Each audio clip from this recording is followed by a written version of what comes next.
Imagine for a second that you were standing right in front of a completely blank canvas. Oh, I know that feeling well. It's intimidating. Right. You've got your brush in hand. You can smell that classic linseed oil in the air. Yeah, the distinct studio smell. Exactly.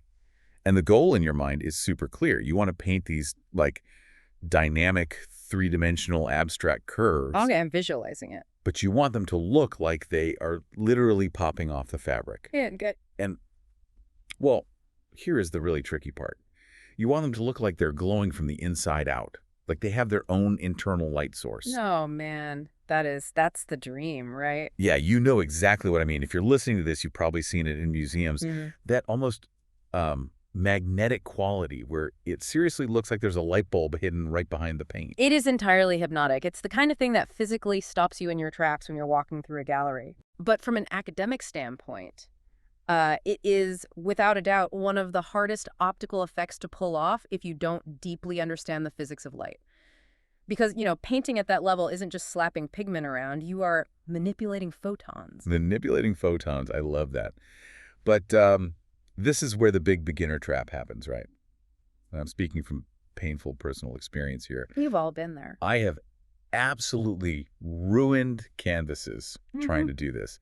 Because when we want to create that volume and that glow, our instinct just totally betrays us. It really does. You think, oh, I need highlights, so I'll just add a white. Exactly. We grab these opaque colors, we mix them directly on the palette, we dump in a ton of white to force the glow, and then we slather on pure black to force the shadows. Yeah, and the result is, well, it's tragic. It is. It ends up looking like cheap plastic. Flat, muddy, just completely lifeless.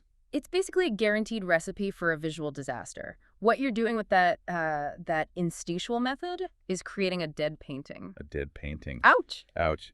Well, in technical terms, we call them muddy colors.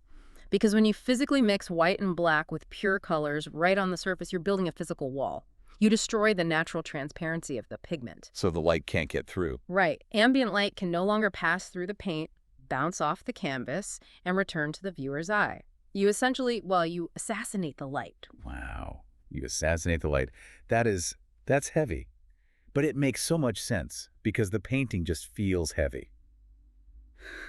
And that is exactly why I am so incredibly excited for our deep dive today. I do too. This is a game changer. We are going to completely dismantle that bad habit. We have a very clear mission today. We are breaking down the exact step-by-step genius, the techniques, and the philosophy developed by GRUPO RAIIM to achieve this crazy volume and luminosity. It really is a masterclass in sculpting light. It totally is. So to start us off, what is the core principle that fixes this huge beginner mistake? So it requires a pretty brutal paradigm shift. You have to stop thinking about painting as like a surface covering. Okay, so not just frosting a cake. Exactly. True three-dimensional luminosity does not come from mixing opaque colors on top of each other.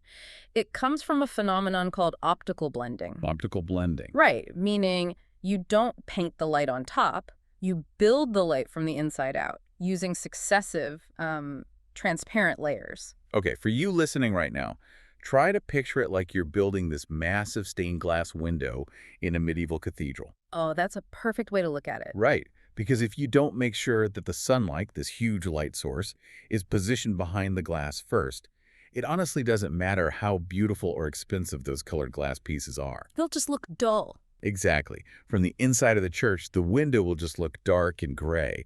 You have to turn the light on behind the structure before anything else. That stained glass analogy is so spot on for the very first stage of this methodology, because before you even think about applying those vibrant colors, you absolutely have to build the foundation of that internal light. The skeleton, basically. Yeah. Yes, the structural skeleton. If you get impatient and skip this prep work, the entire visual integrity of the painting will just collapse later on. So let's get right to the canvas then. The very first thing the maestro does to, turn on that internal light isn't applying a standard factory white background. No, not at all. They use Naples Yellow. But here's the thing that really made me pause when I was reviewing the process. They don't use a brush. Right, that surprises a lot of people. Yeah, they apply it with a sponge, dabbing it all over the surface. And my immediate thought was, wait, why ditch the brush? Isn't the brushstroke like the soul of a painting? Well, it can be, depending on the context, but here the goal is totally different. If you use a brush for this base layer, you are inevitably going to leave ridges. Like little brush marks? Exactly. Microscopic grooves in the wet paint. And those tiny ridges cast microscopic shadows, which distract the eye and completely break the uniformity of the light you're trying to build. Oh, wow. I never thought about microscopic shadows. Yeah, it matters. By using a coarse sponge and just applying gentle pressure, you deposit the pigment immaculately. And the choice of Naples yellow is absolutely vital here. Why that specific yellow? Because it's an earth yellow, it's pale, but it's immensely warm, so it's not functioning as a background at all. It literally becomes the internal light source for the entire composition. It's the sun behind the stained glass. Precisely. Okay, I'm with you. So once this glowing base is fully dry, we move on to building the architecture, the skeleton of the piece. Right, the structural guidelines. And here we do see a flat brush. Using yellow ochre, they start tracing these dynamic organic spiral lines that kind of flow from the top left down toward the center. And this is where the technical execution takes a massive leap in sophistication. Once those structural lines are down, El Gran Artista introduces the dry brush technique to start modeling the initial volume. Dry brushing. Okay, how exactly does that work in this context? So you load the brush with pure ochre, but then you wipe almost all of it off on a dry rag. So the brush is basically empty. Almost empty, yeah. And then you drag those nearly dry bristles from the edges of your guidelines inward. And then, for the areas of maximum depth, they repeat the process, but with a much darker color burnt umber. Okay, wait. I have to stop you here, because my common sense is screaming that this is super dangerous. How so? Well, if you take a stiff bristle brush with basically no paint on it, and you scrub it really hard onto the canvas, aren't you just going to scratch off that beautiful Naples yellow base you just sponged on? It sounds like you would, right? Yeah, it sounds like you're going to destroy your own light source. It's a totally valid fear, but it actually highlights why understanding drying times and the topography of your materials is so critical. Yeah. First, that yellow base layer has to be fully cured, not just dry to the touch. Ah, okay. Cured is different than dry. Exactly. But the real magic of why the dry brush works comes down to the physics of the canvas itself. A cotton or linen canvas isn't smooth like glass. It has a weave. Right, the texture of the fabric. Yeah. It's made of intersecting threads, which creates this microscopic topography of mountains and valleys. Okay, a physical texture. I'm picturing it. So when you vigorously rub that dry brush over it, the tiny bit of pigment left on the bristles isn't fluid enough to flood the surface. It only catches on the crests, the highest peaks of that woven texture. Oh, so the friction only happens on the parts that stick up. It never actually reaches down into the little valleys of the canvas. You've got it. That is how the optical magic works. The tiny valleys remain completely untouched. So from the bottom of those little valleys, that luminous Naples yellow keeps shining through. That is wild. And the result, your brain actually does the mixing. It optically blends the dark ochre on the peaks with the bright yellow in the valleys, creating this incredibly soft, ethereal shadow gradient without any harsh transitions. It's pure physics. You know, it totally reminds me of baking. Oh, I love a good baking analogy. Lay it on me. Okay, imagine you just baked this really intricate, highly textured bundt cake. If you take a fine sieve and you dust powdered sugar over the top, the sugar doesn't fall into the deep crevices. Right, it just sits on the top ridges. Exactly. Yeah. It only catches on the high points of the relief. And instantly, all this 3D texture that was kind of hard to see before just spectacularly pops out. That is a perfect analogy. A dry brushing is just dusting powdered sugar to reveal the structural topography. Okay, so we have this glowing foundation and this beautifully shaded 3D skeleton.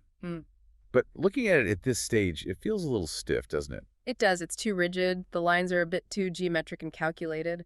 If Rodolfo M. were to just start painting the final colors right over this math-like structure, the painting would have no soul. It would look like a 90s computer render. Exactly. Not a living, breathing painting. Right. And this is the step that honestly broke my brain a little bit when I was studying this method. To fix that rigidity, they use this technique called the magic of subtraction. Oh, this part is brilliant. So first, they sponge on a really thin, transparent glaze of yellow ochre over the whole thing to unify the tone. That part makes sense to me. But then, before it dries, they literally spray clean water onto the canvas. Yes, atomized water right onto fresh paint. How does that not ruin everything? Yeah. My instinct says spraying water on fresh oil or acrylic is just going to melt the whole painting into a muddy disaster. And that exact fear is what stops most painters from ever trying this. But what's happening here is essentially fluid dynamics applied to fine art.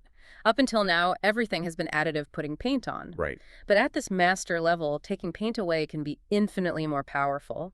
The fine mist of water acts as this localized, unpredictable solvent. It breaks the surface tension of the wet glaze. And then, this is the crazy part, they take a really textured, crumpled up rag and press it hard right onto the wet canvas. Yes, because the cotton rag uses capillary action. When you press it down and lift it up, it sucks up the water, and it takes chunks of that wet ochre pigment right off with it. A giant eraser. An eraser you can't fully control.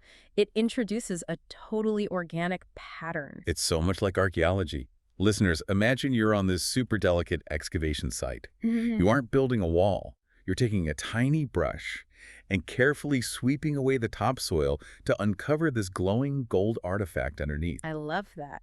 Excavating the light. Yeah, you aren't painting an organic texture. You are unearthing the light that you yourself buried. Which perfectly sets the stage for a really advanced concept, interference lights. Once that chaotic, organic texture is totally dry, they bring in pure white paint. But knowing this methodology now, I'm guessing they don't just dab a thick glob of white on there to make a highlight. Definitely not. They go right back to the dry brush. But here is the trick. They reverse the direction. Reverse it. Yeah. Before, they brush from the edges down into the shadows. Now, they scrub the white from the brightest center points outward toward the dark areas, hitting only the absolute highest peaks of the spirals. Okay, the terminology here throws me off a bit. They call it an interference light. What exactly are we interfering with? It just looks like white paint on a yellow canvas to me. It's a great question. They call it interference because the point isn't for you to see white in the final painting. Its function is strictly optical. It's put there to physically interfere with the light photons once the final translucent colors go on top. Wait, so it's like a hidden amplifier? That is exactly what it is. When you eventually put a transparent blue or magenta over that specific spot, the ambient room light will pass through the color, violently crash into that hyper-reflective titanium white peak, and bounce back to your eyes with blinding saturation. Oh.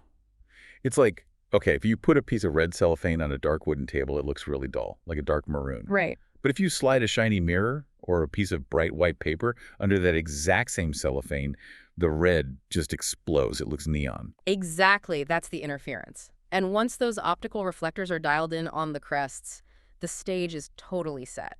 We've got rich texture, organic lighting, and our amplifiers are on. So it's finally time for the color. The moment of truth. The concentric chromatic rings. Now, I feel like this is where I'd normally mess up. I'd think, okay, hard part's over, grab a loaded brush, and just start blocking in sections of color like a paint by numbers kit. And if you did that, you would instantly murder all the light we just spent weeks excavating. Right, so no opaque paint. None. The maestro completely abandons opacity here. It's all about overlapping transparent glazes. And the application isn't random. It moves from the very center of the canvas outward. It's like a journey of dynamic tension. Let's trace that. Right. Right in the exact center, they put down a super thin glaze of cobalt blue. It's really cold and deep, but because it's a glaze, all those golden highlights and the white interference peaks still shine through it. Yes. And immediately, they repeat the subtractive trick. They mist it with water and press the rag to lift some blue off, maintaining that organic texture. They just keep doing that for every layer. Every single one. Moving outward to the second ring, they switch to ultramarine blue, which pushes the space visually deeper. Then the third ring is violet. And violet is the bridge. Exactly. It's a thermal turning point.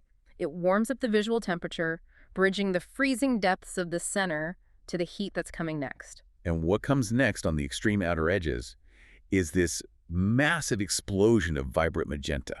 It really mimics a musical crescendo. Oh, that's a beautiful way to phrase it. It's like it starts with a slow, cold, deep cello in the center with the cobalt. And as it physically expands to the edges, the tempo speeds up, the heat rises, and it just erupts into this passionate magenta finale. The visual musicality is totally there. But if you just left it like that, the human brain would just see separate rings of color. It will look like a target. Right, banding. Yeah. So to unify the symphony, there's a crucial amalgama step.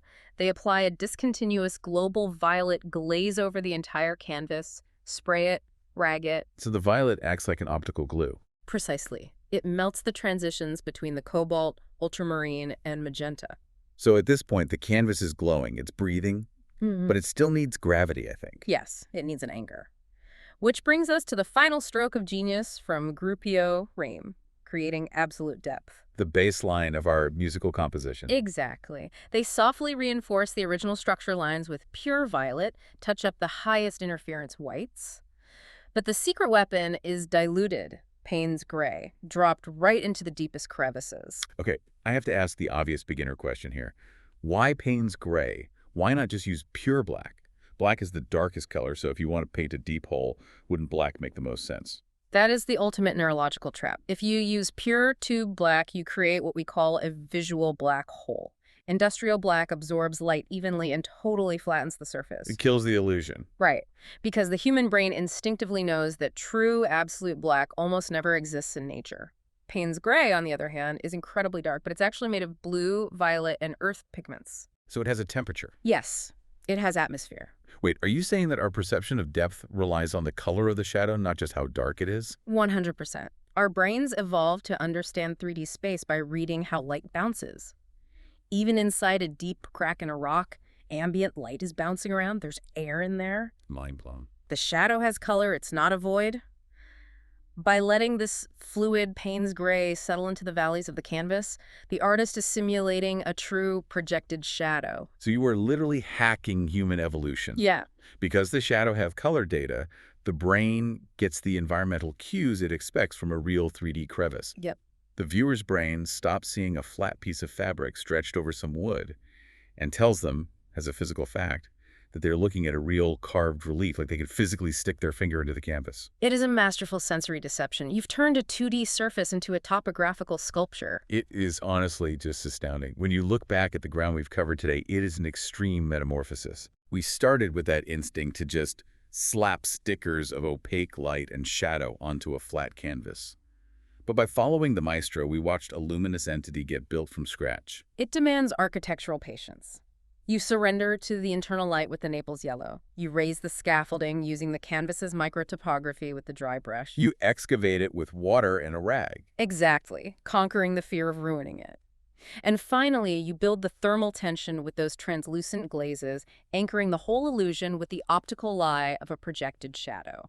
To just call what El Gran Artista does painting feels entirely inadequate. It's optical engineering. It's mathematical architecture wrapped in poetry. And you know, the depth of this engineering leads me to a pretty provocative final thought for you to chew on. Oh, lay it on us. Think about our modern lives. We spend hours staring at screens, phones, laptops, TVs. The reason digital images look so vibrant and 3D is because they're literally translucent pixels being illuminated from behind by an LED panel. Right, they have physical backlights. Electricity is shooting the light into our eyes. Exactly.